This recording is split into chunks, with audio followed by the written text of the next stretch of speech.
Bien, hermano, vamos a continuar con el estudio de la palabra y seguimos con nuestra serie de Filipenses. Estamos estudiando el libro de Filipenses.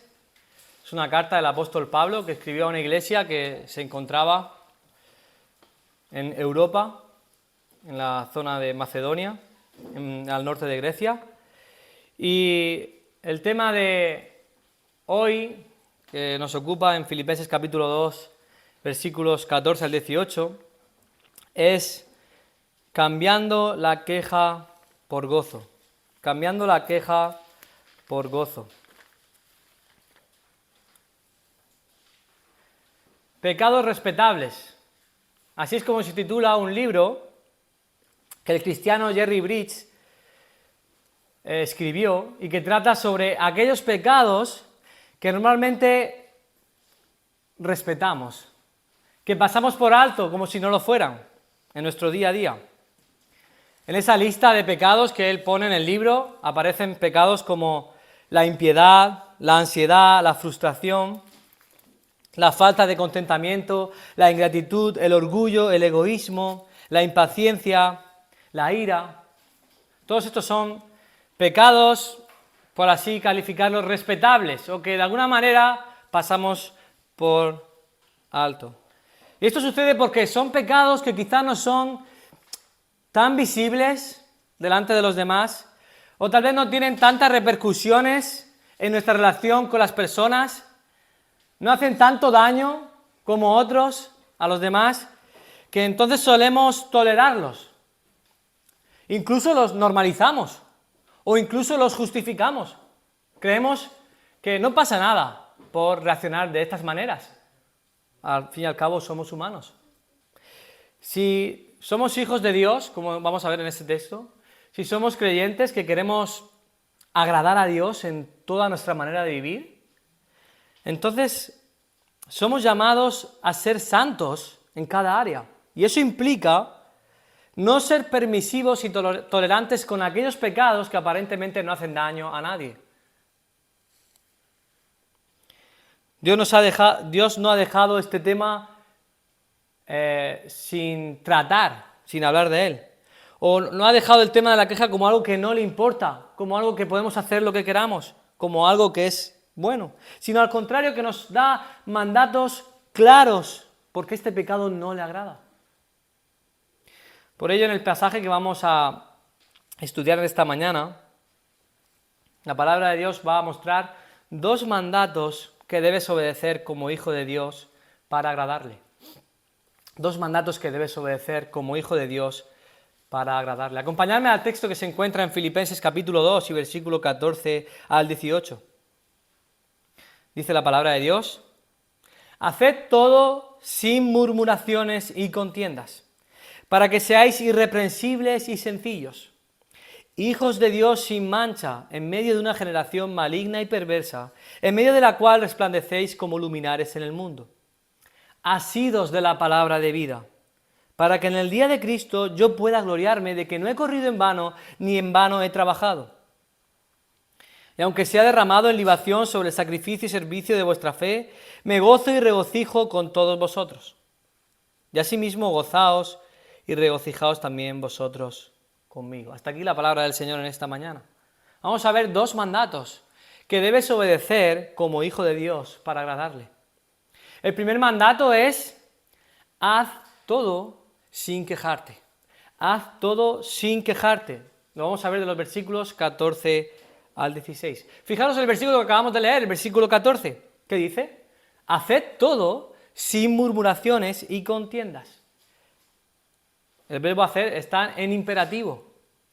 Es un mandato que hay que obedecer, no es una opción, no es algo preferencial, sino que realmente es algo que tenemos que obedecer. Y este mandato que aquí pone el apóstol Pablo va precedido por los versículos 12 y 13. Los versículos 12 y 13 que estuvimos estudiando hace unas semanas es una exhortación que Pablo hace a los creyentes a que se ocupen de su salvación. No es que se ocupen en conseguir la salvación, sino que se ocupen en la salvación que ya tienen, en la salvación que ya han obtenido, y eso lo pudimos ver hace unas semanas. Debían ocuparse en esa salvación con diligencia. ¿Qué implica diligencia? El texto dice con temor y temblor, dándole importancia, sabiendo ante quién nos estamos ocupando, ante el Dios Santo. Además debemos ocuparnos de nuestra salvación, según el versículo 13, con dependencia, porque sabemos que al final es Dios el que produce en nosotros tanto el querer como el hacer por su buena voluntad, dice el versículo 13. Debemos ocuparnos de nuestra salvación, pero descansando en la obra de Dios en nuestras vidas. Y ahora, en este versículo 14, Pablo nos va a expresar una manera práctica de cómo podemos ocuparnos de nuestra salvación. ¿Cómo podemos ocuparnos de nuestra salvación? Dejando de quejarnos. Esta es una de las maneras, no es la única, no es exclusivo. Si haces esto ya estás plenamente ocupado, sino que es una de las maneras en las que debes ocuparte de tu salvación. En definitiva, la forma de ocuparnos en nuestra salvación es huyendo de todo pecado que desagrada a Dios. En concreto, en este pasaje, la queja. Debemos aborrecer el pecado. Debe ser asqueroso para nosotros. No nos debe gustar. No debe ser algo en lo que nos deleitamos. Dios es santo, Dios es perfecto y quiere que sus hijos sean santificados, sean santos, sean perfectos. Y la manera de hacerlo es huir de aquellas cosas que hacen que no seamos perfectos. Aquello que impide nuestra santificación. ¿Qué es aquello que impide nuestra santificación? El pecado.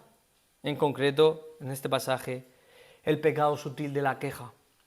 El texto así lo afirma, dice, haced todo sin murmuraciones y contiendas. Y esta palabra murmuraciones, en el original denota un murmullo de desagrado o de queja, más bien en privado que en público.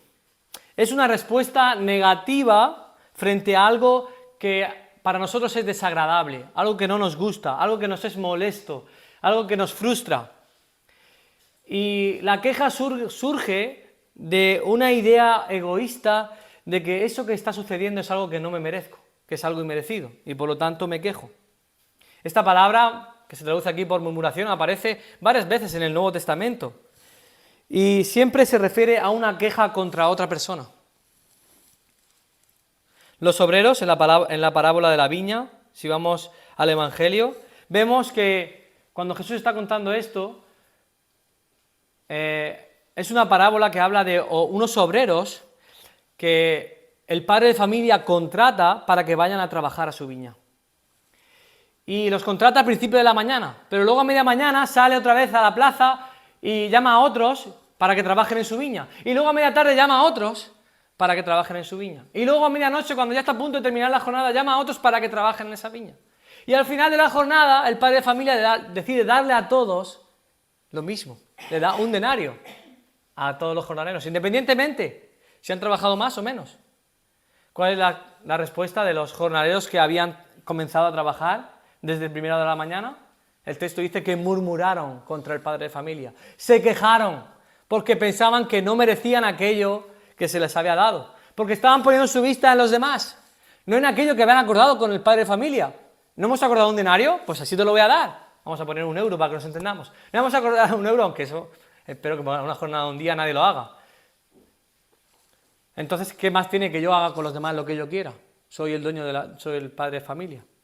Y esto es lo que sucede. También aparece cuando los fariseos murmuraban contra los discípulos de Jesús, diciendo, este come con publicanos y pecadores, este se sienta con personas que no son dignas de estar, con las personas que no se tienen que juntar. Y los fariseos murmuraban contra los discípulos de Jesús.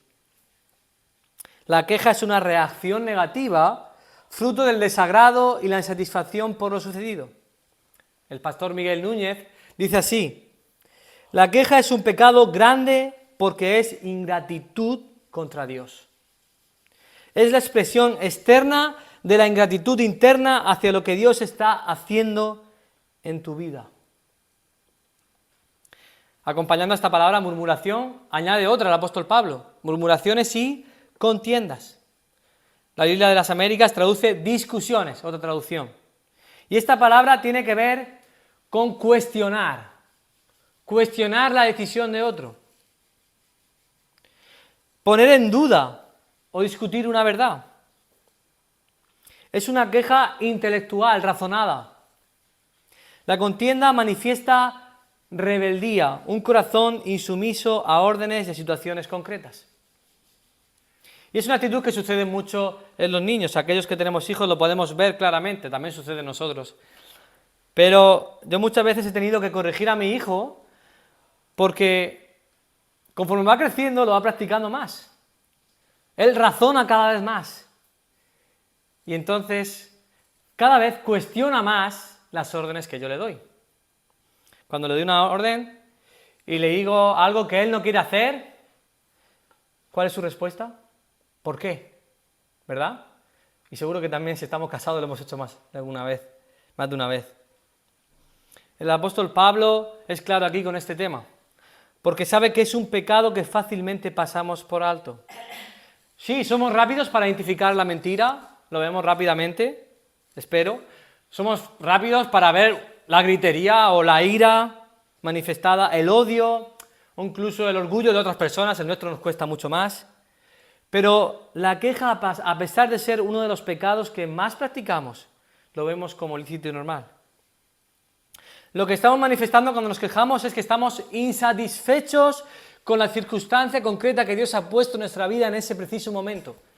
Entendemos y vemos en la palabra de Dios que Dios es soberano, que Él controla todos los aspectos de nuestra vida, que nada se escapa de su control. Todos los sucesos que ocurren en nuestra vida no suceden por el destino, por la casualidad, sino que Dios está detrás.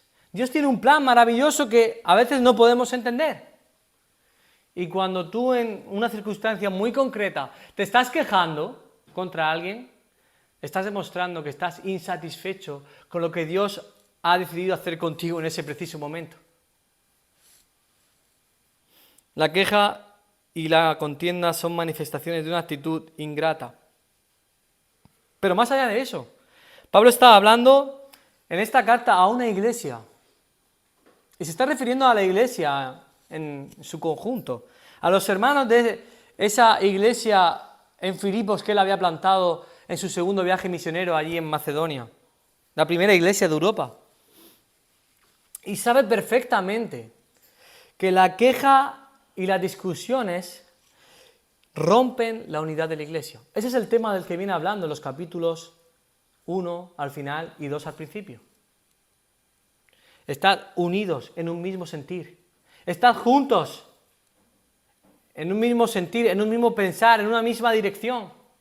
Y ahora, terminando esta serie de mandatos que introduce al final del capítulo 1 y todo el capítulo 2, dice, haced todo sin murmuraciones, porque sabe que las murmuraciones son una de las razones por las cuales la iglesia se rompe, por la queja, entre otros.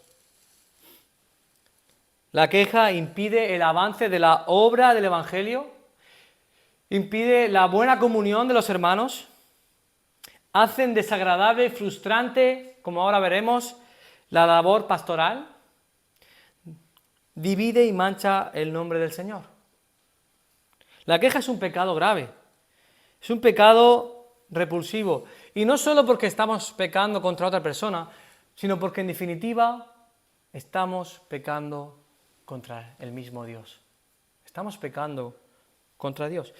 Fijaos, si vamos a Números 14, hay una historia muy peculiar. El pueblo de Dios había salido de Egipto con mano poderosa. Dios lo había sacado de Egipto, iba en dirección a una tierra que Dios le había prometido. Y allí en Números 14, versículos 2 y 3, ante las diferentes necesidades que comienzan a surgir, ante los diferentes problemas, ante las enfermedades, ante los enfrentamientos que estaban comenzando a surgir, el pueblo se levanta contra los líderes. Todo el pueblo a una se levanta contra Moisés y contra Aarón. Y dice allí el versículo 2 y 3, ojalá muriéramos en la tierra de Egipto. Preferimos morir en la tierra de Egipto a estar aquí, obedeciendo al Señor. Ojalá muriéramos ahora mismo. Preferimos morir a estar como estamos. Y entonces se quejaron contra Moisés, dice ahí el texto, murmuraron contra Moisés y Aarón. Y si seguimos leyendo el capítulo, llegamos al versículo 27, y allí Dios se dirige a Moisés y Aarón y le dice, ¿hasta cuándo oiré esta depravada multitud que murmura contra mí? Las querellas de los hijos de Israel, que de mí se quejan. ¿Contra quién se estaban quejando finalmente? Contra Dios. Estaban quejándose contra el mismo Dios. Al final la queja no es solamente un pecado que afecta a los que tenemos a nuestro alrededor, incluso a nosotros mismos también, sino que en definitiva es un pecado que mancha y daña a nuestro Dios. No debemos ser tolerantes. Primera de Pedro 1,16 nos dice que debemos ser santos como Dios es santo. Y allí añade el versículo, en toda nuestra manera de vivir. ¿Debemos ser santos en algunas cosas? ¿Solo? ¿Debemos ser santos en aquello que nos resulta más fácil ser santos? ¿Aquello que se nos da mejor? ¿En aquellas áreas de mi vida que me conviene? No, en toda nuestra manera de vivir. Y si hemos leído detenidamente el versículo 14, ¿qué dice ahí? Haced todo, todas las cosas, sin murmuraciones ni contiendas. No solo algunas cosas, no solo aquello que tiene que ver con lo espiritual, con lo religioso, no solo cuando estoy delante de mis hermanos, sino en todas las cosas que hago, en todos los momentos de mi vida, debo vivir sin queja ni contienda. Es una forma de vida, no es una actitud concreta en un determinado momento, sino que es una actitud, una forma de vida. Y en el contexto de la iglesia también, hermanos. Mira, no debemos servir al Señor si nuestro espíritu es un espíritu de queja, si lo hacemos con queja. Porque realmente no trae gloria a Dios, estamos pecando contra Dios a servirle. Es mejor que no movamos un dedo a que lo hagamos quejándonos. O incluso que lo hagamos cuestionando lo que hacen otros. A que hagamos las cosas buscando la discusión, el enfrentamiento. Esto no agrada a Dios. Cuida tu corazón. Siempre haz las cosas en la iglesia para el Señor, con agradecimiento, sin queja. Ahora bien, en estos versículos 15 y 16 están dentro de este mandato. Allí el apóstol Pablo nos va a dar 3 razones por las que no debemos quejarnos. 3 razones por las que no debemos quejarnos. 3 razones por las que debemos obedecer este mandato de hacer todo sin murmuraciones y quejas. La primera es para tu bien espiritual. Versículo 15, primera parte. Para tu bien espiritual. Debes dejar de quejarte para tu bien espiritual. Fijaros, el versículo 15 completo dice ahí, para que seáis irreprensibles y sencillos, hijos de Dios sin mancha, en medio de una generación maligna y perversa, en medio de la cual resplandecéis como luminares en el mundo. La primera parte del versículo 15 que acabamos de leer nos muestra que debemos dejar de quejarnos para nuestro propio bien espiritual. Fijaros, el texto o este versículo comienza con la conjunción ¿para qué? Indica un propósito, una finalidad. La finalidad es eliminar la queja, por la cual deben eliminar la queja. El propósito es que sean irreprensibles y sencillos, hijos de Dios sin mancha. ¿Qué significa irreprensibles? Literalmente significa sin mancha. Ese es el significado literal. Sin defecto. Ser perfectos en toda su manera de vivir. Sin pecado, creciendo en santidad. Evidentemente esto es imposible. No podemos ser totalmente perfectos. Pero debemos ir en búsqueda de esa perfección hasta que el Señor venga. En segundo lugar dice sencillos. Significa fundamentalmente puro, no adulterado. Y esta palabra se utilizaba antes para describir el vino puro, que no estaba mezclado con nada, sin mezcla de agua, o el metal puro sin aleación. Seguro que habéis visto en alguna joyería o lingotes o diferentes joyas de oro. Y ahí hay un indicador que muestra la cantidad de oro que lleva. Y eso se mide en quilates, del 1 al 24. Así cuanto más quilates, más puro es el oro. Más oro lleva y menos otros metales. El oro de 18 quilates lleva un 75% de oro y un 25% de otros metales. El oro de 20 quilates lleva un 83,3% de oro. El oro de 22 quilates lleva un 91,6% de oro puro. Y el que más oro puro lleva es el de 24 quilates, con un 99,9% de oro. Ser sencillos es tener esa pureza, por así decirlo, ser oro de 24 quilates, sin estar mezclados con otros metales que no son oro. Implica vivir apartados, puros, apartados del pecado. Ahora, no solo es que sean irreprensibles y sencillos, sino que también el texto nos dice hijos de Dios sin mancha. No es que quiera decir que si se comportan de esta manera van a alcanzar el ser hijos de Dios, sino que ya son hijos de Dios. Como hijos de Dios deben ser sin mancha. Fijaros en el texto. Hijos de Dios es la posición y derecho que reciben los creyentes cuando el Espíritu Santo viene a sus vidas en la conversión. Dice Primera de Juan que mirad cuál amor nos ha dado el Padre para ser hechos o llamados hijos de Dios. Todos los que hemos creído en Jesús, todos aquellos que nos hemos arrepentido de nuestros pecados, hemos reconocido que somos pecadores, que vamos a un infierno y hemos confiado en Jesucristo como nuestro suficiente y único Salvador. Hemos entregado nuestra vida a Él para que sea Él que gobierne a Él, para que sea nuestro Salvador y nuestro Señor. Somos hijos de Dios. Él es nuestro Padre. Esa es la relación paterno-filial que se establece en la Biblia. Es una forma para que entendamos cómo el Señor nos trata como a sus hijos. Esos somos los que hemos creído en Jesucristo. Así como Dios es puro, el Padre es puro, sus hijos deben ser puros, deben ser sin pecado, sin mancha. Esta palabra en el Antiguo Testamento, sin mancha, se refiere a los sacrificios. Cuando el pueblo de Israel tenía que sacrificar un cordero, tenía que ser sin mancha, sin defecto, un cordero de un año.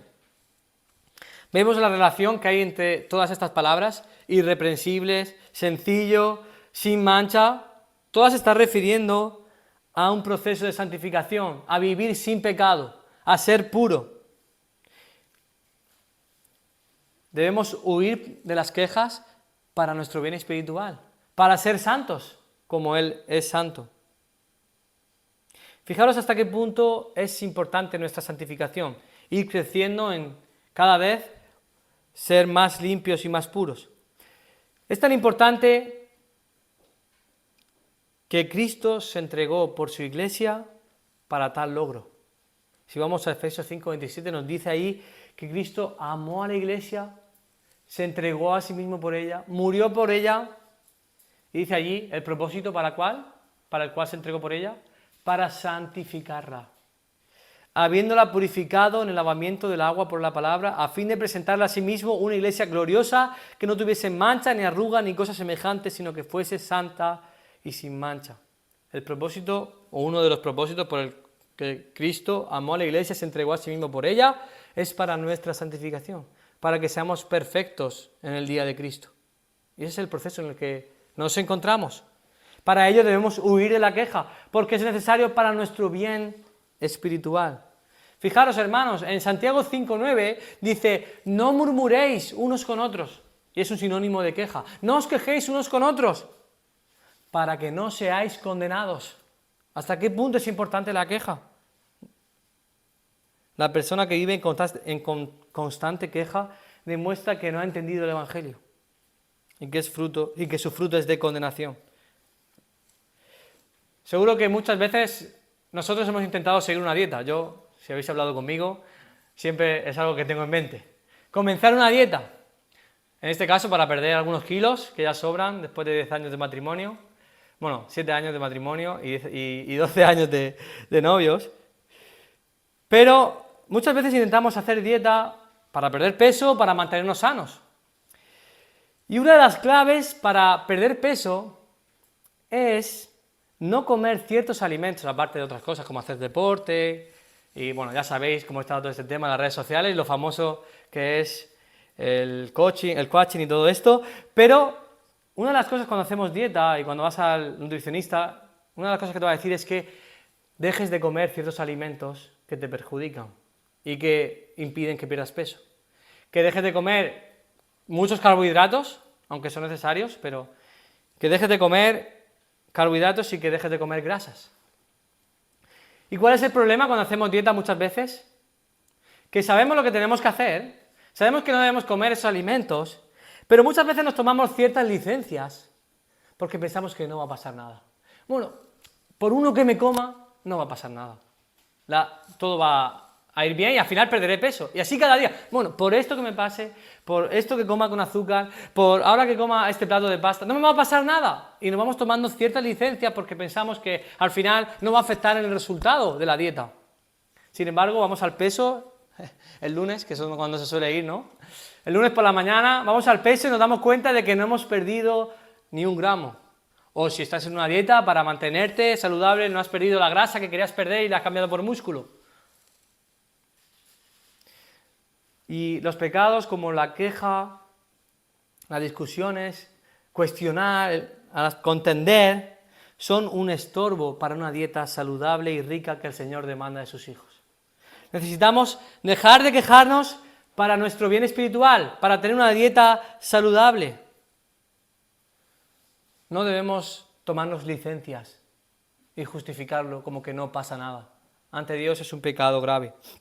Ahora no solo debemos hacer todo sin quejarnos para nuestro propio bien espiritual, sino que también debes dejar de quejarte o hacer todo sin quejas para el bien del Evangelio, en segundo lugar. Para el bien del Evangelio. Fijaros en el versículo 15, segunda parte, y 16, primera parte. Dice ahí el texto, comenzamos desde el versículo 15, para que seáis irreprensibles y sencillos, hijos de Dios sin mancha, en medio de una generación maligna y perversa, en medio de la cual resplandecéis como luminares en el mundo, asidos de la palabra de vida. El segundo propósito de dejar de quejarnos es para que la sociedad que está ahí fuera, la gente que nos ve en el día a día, este mundo que nos rodea, este mundo que no conoce a Cristo, que no sabe la palabra de Dios ni la entiende, para que vean en tu forma de vivir, en tu forma de comportarte, un testimonio de la obra del Evangelio en tu vida, para que vean que tú eres diferente. Por el bien del Evangelio es que debes comportarte y vivir de manera santa. Fijaros lo que dice el texto, en medio de una generación maligna y perversa. Y podemos pensar que es una descripción un poco exagerada, ¿no?, de lo que es la sociedad, pero está dando en el clavo en la sociedad en la que nos encontramos. Está describiendo la sociedad de aquella época y la sociedad de hoy en día que no ha cambiado. Esta frase, una generación maligna y perversa, está tomada de Deuteronomio 32, 5, del cántico de Moisés cuando el pueblo está desobedeciendo, está pecando contra Dios antes de entrar a la tierra prometida. Ahí Moisés describe a ese pueblo como una generación perversa y torcida. Pero también Pedro, el apóstol, en sus cartas utilizó esta frase, o mejor dicho, no en sus cartas, en Hechos capítulo 2, utilizó esta frase en la predicación que él hizo allí en Jerusalén y se refirió a la perversa generación de los judíos. Sed salvos de esta perversa generación. Y Pablo en este pasaje aplica esa descripción de una generación maligna perversa no solo al pueblo de Israel, sino que lo aplica a todo el mundo. La iglesia estaba en Europa. La generación que rodeaba a la iglesia era una generación también maligna y perversa. En Romanos 5 nos explica que todos los seres humanos estamos bajo pecado.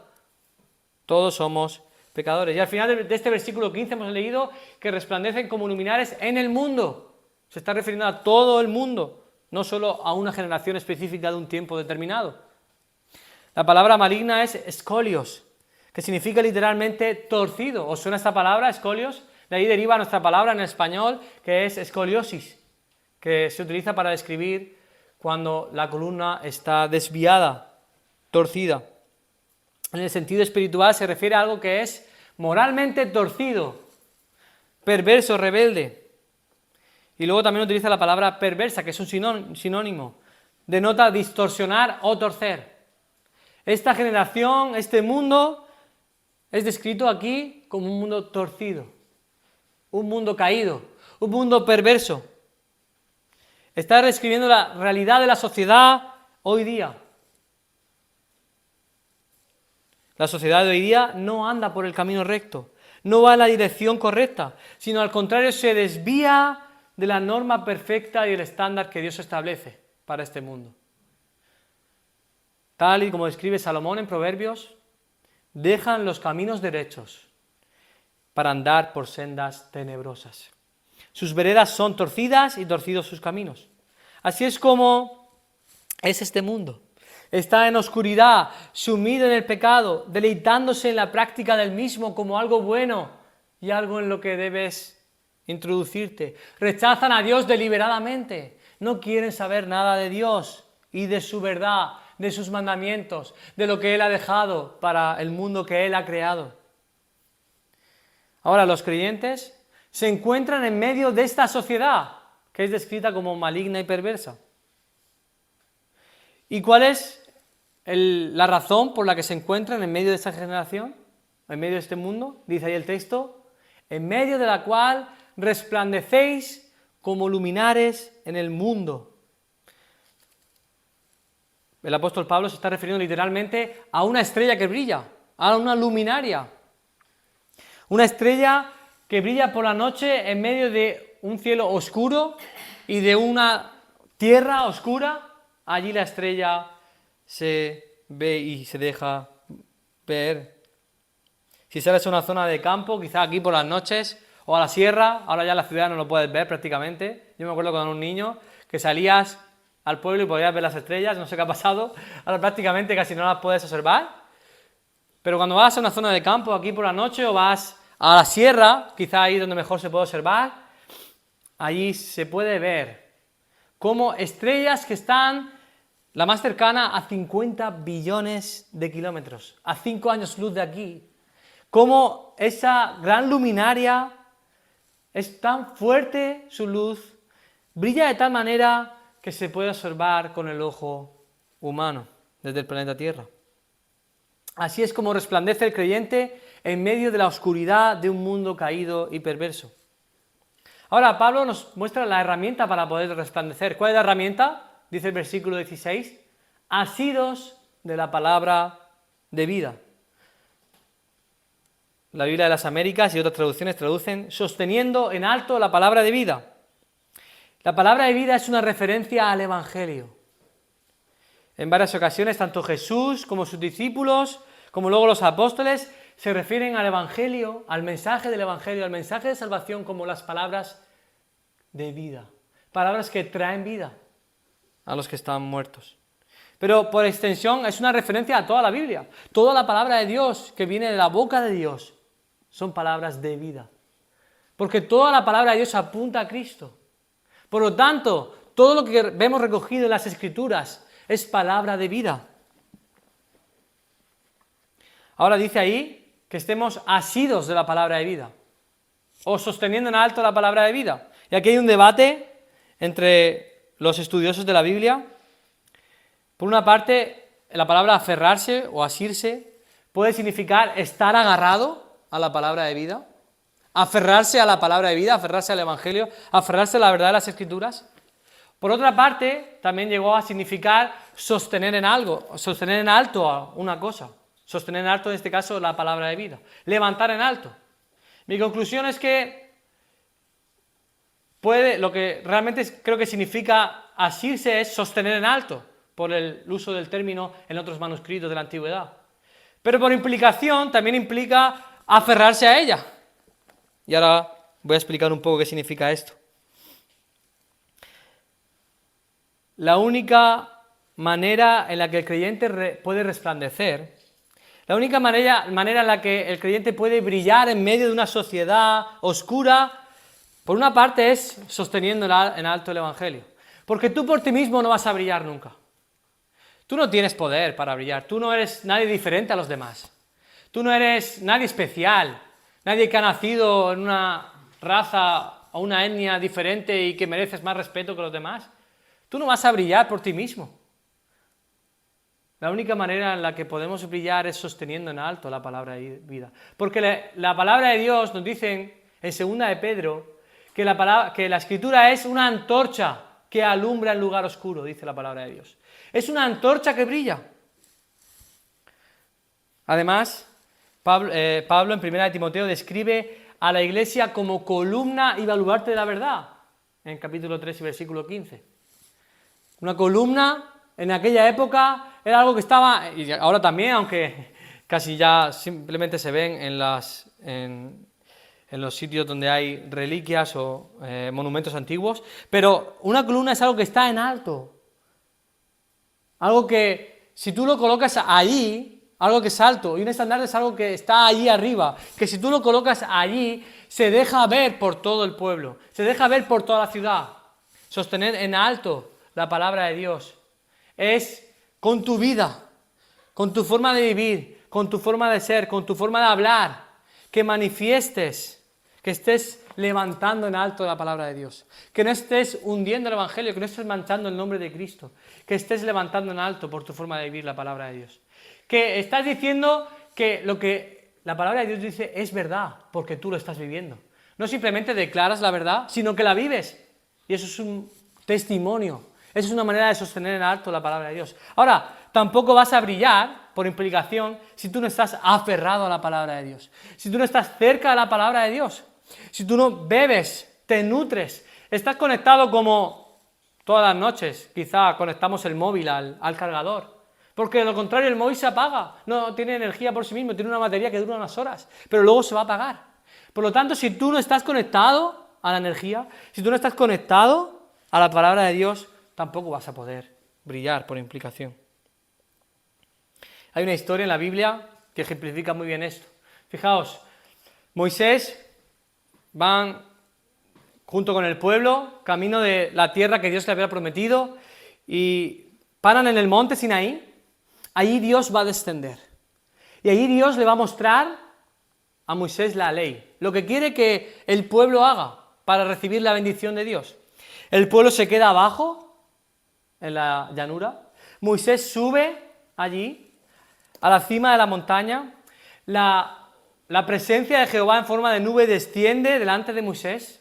Moisés pasa 40 días y 40 noches en ayuno, sin comer, sin beber, recibiendo la palabra de Dios, recibiendo la ley, escribiendo las tablas, en la presencia de Dios. Y cuando baja del monte, después de 40 días y 40 noches, ¿qué era lo normal que la gente hubiera dicho? Estás demacrado, estás sediento, hambriento, has perdido seguramente 6, 7 kilos mínimo, 8. ¿Qué te ha pasado? ¿Sabéis cuál fue la reacción del pueblo? Cuando lo vio, dice ahí el texto que él brillaba, resplandecía porque había estado en la misma presencia del Dios de luz, del Dios todopoderoso, del Dios que ha creado las estrellas. Dice que Aarón y los príncipes de Israel tuvieron miedo de acercarse a él porque su rostro brillaba. ¡Qué tremendo! Porque había estado con Dios, había estado conectado con Dios, en la presencia de Dios. La pregunta es si tú estás conectado a la palabra de Dios. Estás conectado de tal manera que brillas ante la sociedad por tu forma de vivir, por tu forma de comportarte, porque en tu vida no se caracteriza por una vida de quejas, una vida de insatisfacción. No vas a dejar de quejarte porque yo te lo estoy diciendo hoy aquí. No vas a dejar de quejarte porque yo te diga, tienes que dejar de quejarte. No lo vas a hacer. La única manera en la que vas a dejar de quejarte es estando cada día en la palabra de Dios y siendo transformado por ella. No hay secreto, no hay magia. No solo debemos dejar de quejarnos para el bien del Evangelio, para que el nombre de Cristo sea proclamado por nuestra forma de vivir, sino que debemos dejar de quejarnos en último lugar para el bien de tus pastores, para el bien de los líderes de la congregación. Versículo 16, segunda parte. Fijaros, el versículo 16b va a mostrarnos que no hay mayor gozo que un líder, un pastor pueda recibir que ver la iglesia que él plantó viviendo piadosamente. Fijaros el versículo 16b. Para que en el día de Cristo yo pueda gloriarme de que no he corrido en vano, ni en vano he trabajado. Pablo pasa a hablar en primera persona, a hablar ahora de él.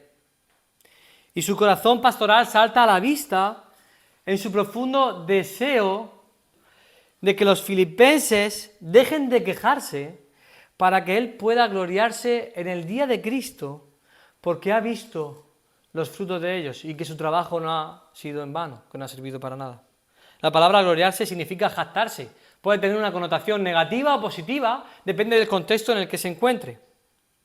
En este versículo, esta jactancia de la que habla Pablo no es egoísta, no es para su propio bien, no es para obtener él mayor recompensa cuando esté en el cielo, sino que de alguna manera está describiendo el gozo y el regocijo que tiene un pastor, un misionero, un plantador de iglesia, al ver el crecimiento de la congregación, al ver que la congregación está viviendo una vida piadosa.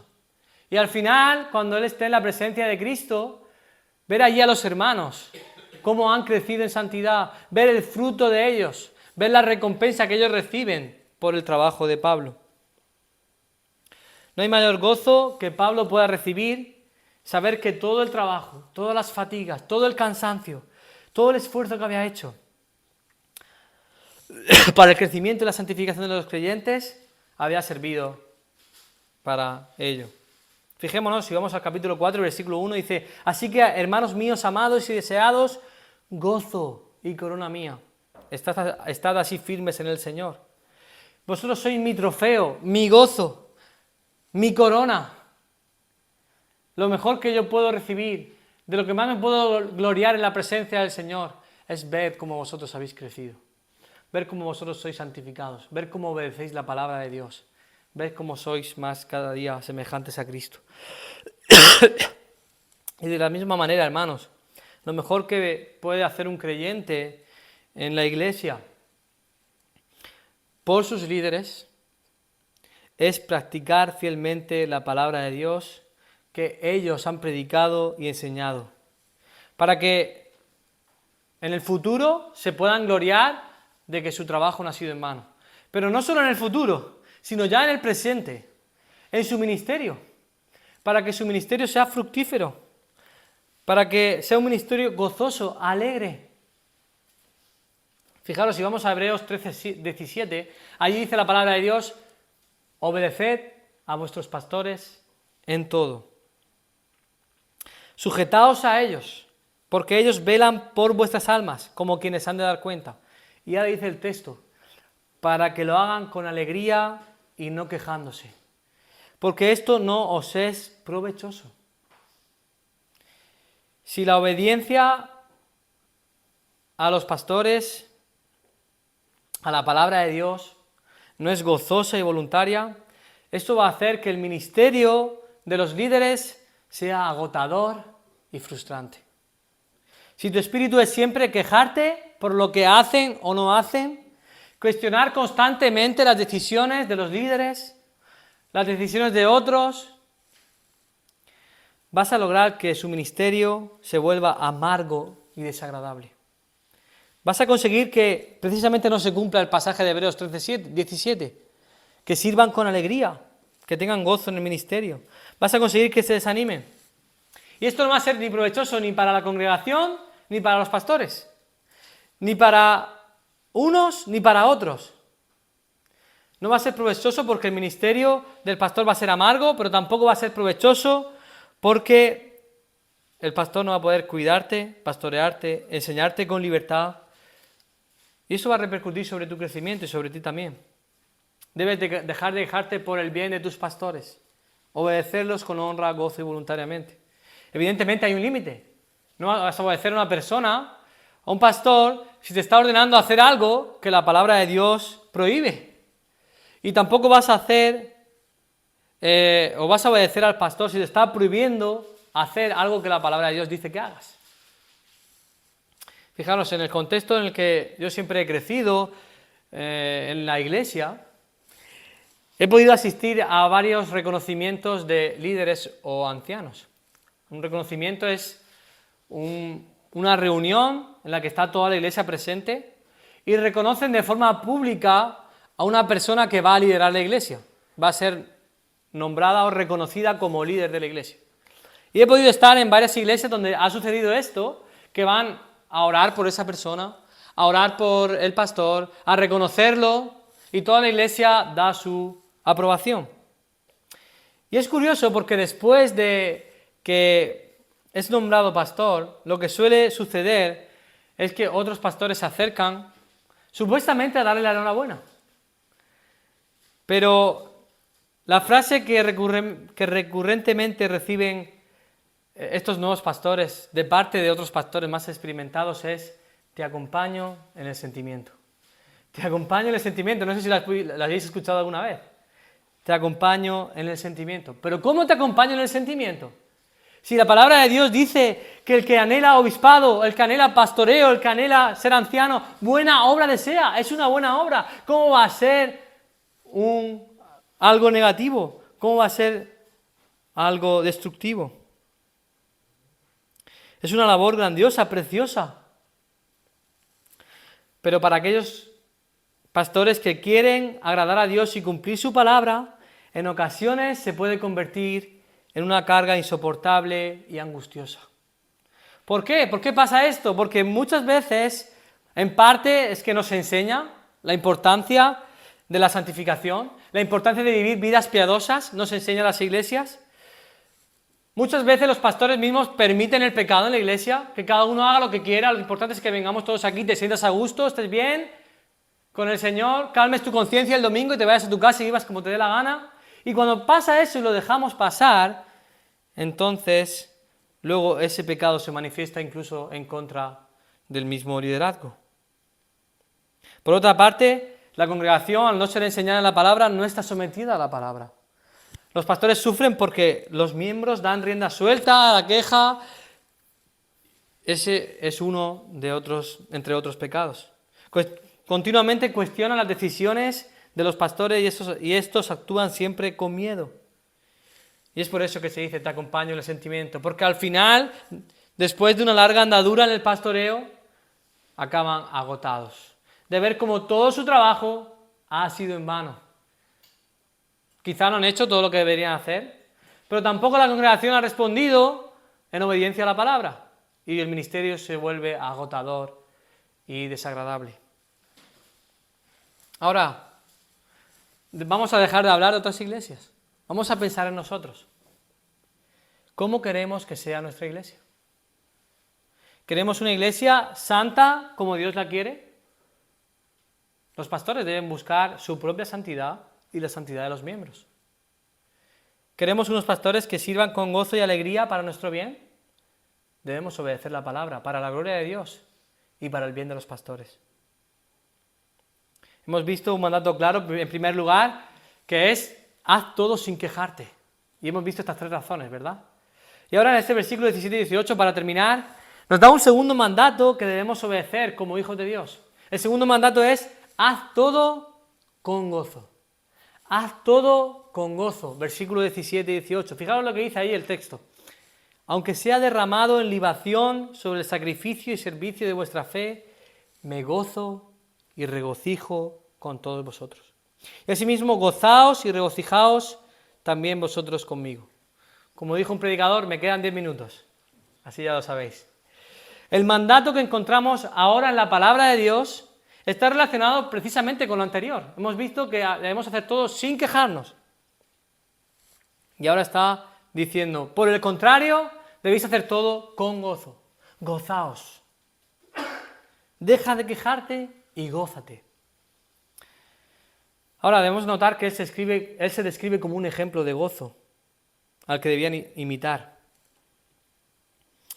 Él describe que la situación por la que está pasando ahora mismo no es un impedimento para gozarse. Fijaros lo que dice ahí el versículo 17. Aunque sea derramado en libación sobre el sacrificio y servicio de vuestra fe. ¿Qué quiere decir Pablo con esta expresión? Ser derramado en libación es una sola palabra en griego y se refiere a un sacrificio de libación. En la cultura antigua, tanto los judíos como los paganos hacían sacrificios. Y la libación era un líquido, una ofrenda de libación era un líquido que se derramaba sobre el sacrificio, sobre el cordero o sobre el animal que fuera. Los judíos lo derramaban delante del altar, los paganos lo derramaban encima del sacrificio. Al caer ese líquido, que solía ser vino, agua o aceite, lo que hacía era evaporarse, porque el sacrificio estaba quemándose. Entonces, esa libación subía, según la cultura, a la presencia de Dios como un olor fragante. Ese líquido que era evaporado. Pablo veía su vida entonces como una ofrenda, como un derramamiento, una entrega total para la gloria de Dios. Que subiera en olor fragante. Esa es la idea de este derramamiento en libación. Además, el texto dice que es derramado sobre el sacrificio y servicio de vuestra fe. ¿Vemos la idea? El líquido es derramado sobre el sacrificio. Y el sacrificio se refiere a la obra que habían hecho los filipenses, al servicio de los filipenses en la obra del Evangelio. Y como ya hemos visto en otras ocasiones, los filipenses habían servido para la obra del Evangelio de manera hacendosa, de forma activa. Fijaros, si vamos a Filipenses capítulo 1 y versículo 7, dice que ellos habían participado en la obra del Evangelio. Habían ayudado, si vamos al capítulo 4, habían ayudado con las ofrendas para mantener el ministerio de Pablo. Además, capítulo 1 y versículo 29 nos dice que estaban sufriendo por causa de Cristo, así como Pablo también. La iglesia filipense era una iglesia sacrificada, entregada al Señor. Y es por eso que Pablo dice, me gozo y regocijo con todos vosotros. Porque juntos, estaban sirviendo al Señor, tanto Pablo como la iglesia. Porque estaban en la misma barca, yendo en la misma dirección para la gloria de Dios. Estaban remando hacia el mismo lugar.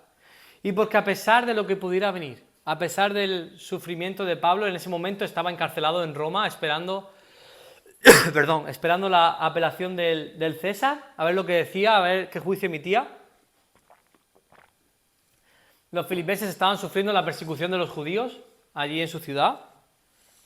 Independientemente del sufrimiento, de todo eso que aparentemente es algo, y lo es, desagradable y que nos puede hacer pasarlo mal, independientemente de eso, tenemos gozo. Tenemos gozo recíproco, unos con otros. Dice, me gozo con todos vosotros. Y luego dice el versículo 8, asimismo, gozaos y regocijaos vosotros conmigo. Que compartamos el gozo del Señor. Que no nos quejemos y cuestionamos unos a otros, sino al contrario, que estemos unidos en un mismo sentir, en Cristo, para su gloria. La palabra regocijarse implica gozarse con alguien. De hecho, la palabra en sí implica una relación. Y esa es la idea de estos versículos. Que puedan compartir el gozo en el Señor, el gozo que les une al participar del servicio en el Evangelio, a pesar del sufrimiento. Hermanos, esa debe ser nuestra actitud. Cualquier situación por la que hayamos pasado anteriormente, por la que estemos pasando ahora, por la que vamos a pasar, cualquier sufrimiento, cualquier prueba, no debe ser un impedimento que robe nuestro gozo en el Señor. Nuestro gozo debe permanecer. Porque nuestro gozo no está en las circunstancias, nuestro gozo está en Cristo. Porque la palabra de Dios dice que todas las cosas nos ayudan a bien, a todos los creyentes. Dios tiene un propósito detrás, que al final siempre es bueno. Dios está al control, como hemos visto antes. No tengo motivos para quejarme, tengo motivos para gozarme. Mirad, hermanos, no merecemos la gracia que hemos recibido en Cristo Jesús. Ya con eso es suficiente para estar agradecidos toda la vida, para tener gozo. No merecemos ser perdonados. Merecemos estar en un infierno apartados de Dios, sin esperanza. Merecemos, cuando muramos, ir a un infierno, a una condenación. Sin embargo, Dios ha tenido misericordia de nosotros. Dios ha mostrado su gracia y a través de su Hijo Jesucristo nos ha perdonado. Ya con eso debe ser suficiente para estar gozosos independientemente de lo que pueda venir. Ese era el gozo de Pablo. Pablo no tenía razones para quejarse. De hecho, si pensamos, no merecemos levantarnos cada día y respirar el aire que no es nuestro, que es de Dios, que a Él le pertenece. Sin embargo, su gracia es común también para todas las personas. Incluso los malvados e injustos, aquellos que hacen cosas malas, aquellos que matan, aquellos que asesinan, están disfrutando de la gracia del Señor al recibir las bendiciones de poder disfrutar de su creación. Hermanos, tenemos que estar más que agradecidos. Gocémonos unos con otros en el Señor, como dice también el siguiente capítulo en el versículo 1. Es un privilegio el ofrecerse al Señor para que otros puedan crecer espiritualmente y para que puedan servir a los hermanos. Conozco a un chico, y quizá alguno de vosotros aquí también. Él tiene una enfermedad que es una enfermedad intestinal, inflamatoria, y esta enfermedad provoca la hinchazón de los tejidos del tracto digestivo y puede producir dolor abdominal, diarrea grave, cansancio, pérdida de peso y malnutrición. Él no puede tomar ciertos alimentos. Además, no solo padece esta enfermedad, sino que tiene algunos problemas de audición que limitan su comunicación. Tiene otros problemas también en su familia. Pero a pesar de todo eso, para mí es un ejemplo este chico. Él es un hombre gozoso. No conozco quizá ahora mismo a otra persona que pueda expresar de forma práctica y visible lo que es vivir con el gozo del Señor. Nunca se queja. Yo no sé cómo lo hace. No cuestiona. Ninguna palabra, como dice Efesios, ninguna palabra corrompida sale de su boca. Si le preguntas por su estado o por cualquier otra cosa, siempre responde con gratitud al Señor, con alabanza y para la gloria de Dios. Es un ejemplo para mí, este hombre. Es un ejemplo de cómo manifestar de forma práctica la forma en la que debemos comportarnos y vivir con gozo en el Señor. La pregunta es si estamos gozosos nosotros. ¿Estamos viviendo una vida de pleno gozo? ¿O estamos dejando que los problemas nos roben el gozo? ¿Estamos dejando que algún problema con otro hermano que quizá nos ha hecho daño porque pensamos más en nosotros mismos que los demás, estamos provocando que esto nos robe el gozo? Hermanos, para Dios no hay pecados respetables. Seamos conscientes de esto. Para Dios el pecado es pecado siempre, sea cual sea. Si queremos agradar a Dios con toda nuestra vida, debemos obedecer estos dos mandatos. Haz todo sin quejarte y haz todo con gozo para la gloria de Dios. Vamos a orar. Señor, gracias por tu palabra y quedamos asombrados porque ella es tan profunda y rica que no podemos excavar. Podíamos excavar y nunca llegar a la profundidad de lo que ella nos enseña. Y podíamos estar horas y horas hablando de este pasaje y cómo se aplica a nuestras vidas. Gracias, Señor, porque si queremos hacer esto en nuestras fuerzas, no podemos, pero tenemos a Jesucristo en nuestras vidas, el Espíritu Santo que nos capacita para vivir en santidad. Señor, ayúdanos a huir de la queja, a ser agradecidos en todo lo que hacemos, de manera práctica, para el bien de los creyentes, para el bien del pueblo de Dios, para el bien del Evangelio, para el bien de los pastores. Señor, ayúdanos a vivir sin queja, ayúdanos a vivir con gozo en ti, con el gozo del Señor que no cambia, Señor. Gracias por tu palabra en esta mañana, bendícela en nuestros corazones, Señor. También si hay alguna persona aquí todavía que no te conoce, que no ha experimentado la conversión, que no ha experimentado el cambio en su vida, que no te ha recibido como Señor y Salvador, que pueda reconocer su pecado, arrepentirse de él, creer en ti que eres único y suficiente Salvador para su vida. Creer que tú moriste un día en la cruz del Calvario, que tú resucitaste como está registrado en las Escrituras, que tú ascendiste a los cielos y que un día vas a volver. Señor, te pedimos que puedas obrar para salvación y también para la santificación de nuestras vidas. Te lo pedimos todo y te damos gracias en el nombre de Jesús. Amén.